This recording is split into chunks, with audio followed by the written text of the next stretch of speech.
আসসালামু আলাইকুম। আমরা এখন যোগজ নির্ণয় করব এই অঙ্কটা। এখন দেখি আমরা এই অঙ্কটা কীভাবে সমাধান করব। প্রথমে আমরা অঙ্কটা তুলব 1/1 প্লাস cos x dx। ওকে, এখন আমাদের শুরুতে যে কাজ সেটা হচ্ছে আমরা প্রথমে এটার ভিতরে 1 প্লাস cos x এটাকে আমরা ভাঙবো, তারপর আমরা পরবর্তীতে এটাকে আমরা ইন্টিগ্রেশন করব। তো শুরুতেই আমরা ইন্টিগ্রেশন করব না, তাহলে আমরা এখন এটাকে ভাঙি। 1 প্লাস cos x এর কোনো সূত্র নেই, কিন্তু আমরা যদি বলি তাহলে আমরা 1 প্লাস cos 2x এর একটা সূত্র জানি। সেটা হচ্ছে 1 প্লাস cos 2x এর সূত্র হচ্ছে 2 cos স্কোয়ার x। তাহলে আমাদের সেই সূত্রটা নিতে হবে। এখন এখানে যেহেতু x ছিল, কিন্তু আমাদের লাগবে একটা 2, তার মানে আমাদের এখানে একটা এক্সট্রা 2 আনতে হবে। তাহলে আমরা এখানে লিখতে পারি 1 প্লাস cos, এখানে আমরা একটা এক্সট্রা 2 আনবো। এখন যেহেতু একটা এক্সট্রা 2 আনছি, এই জন্য এটা আমাদের সমতা করার জন্য এটা আমাদের এরকম ভাগ 2 দিয়ে দিতে হবে সমতার জন্য। ওকে, তাহলে আমরা এখানে পাবো 1 প্লাস cos 2x। তাহলে আমরা এখানে বলতে পারি এখানে আমাদের কি আছে 1 প্লাস cos 2x। তাহলে 1 প্লাস cos 2x এর সূত্র কি? 1 প্লাস cos 2x এর সূত্র হচ্ছে 2 cos square x, cos square. এখন এখানে x কে, এখানে x হচ্ছে এই পুরোটা, তাহলে এখানে এই পুরোটা আসবে। তাহলে আমরা এই পর্যন্ত করলাম। এখন এখানে ভিতরে যে একটা 2 আছে 1/2, এটাকে আমরা সামনে নিয়ে আসবো। তাহলে আমরা এরকম লিখতে পারি হাফ 1/cos স্কোয়ার x/2। তাহলে আমরা এখানে পাচ্ছি কত? 1/cos স্কোয়ারকে আমরা লিখতে পাচ্ছি হচ্ছে,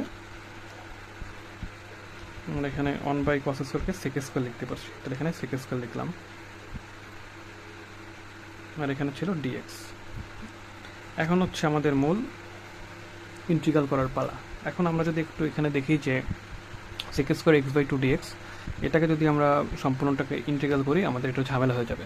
এর জন্য আমরা কি করব, আমরা এখানে x/2, এখানে যে x/2 আছে এটাকে একটা রাশি ধরবো, আর dx কে একটা ধরবো।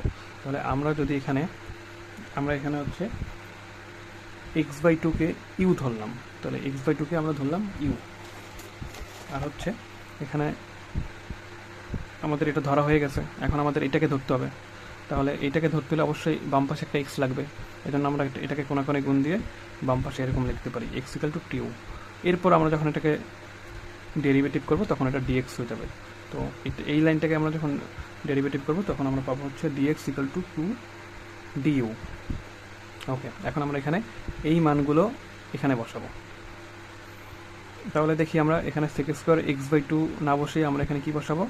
x/2 পরিবর্তে u বসাবো। এখানে u বসাইলাম, আর dx এর পরিবর্তে এখানে 2 du বসাবো। তাহলে 2 du বসাবো। এরপর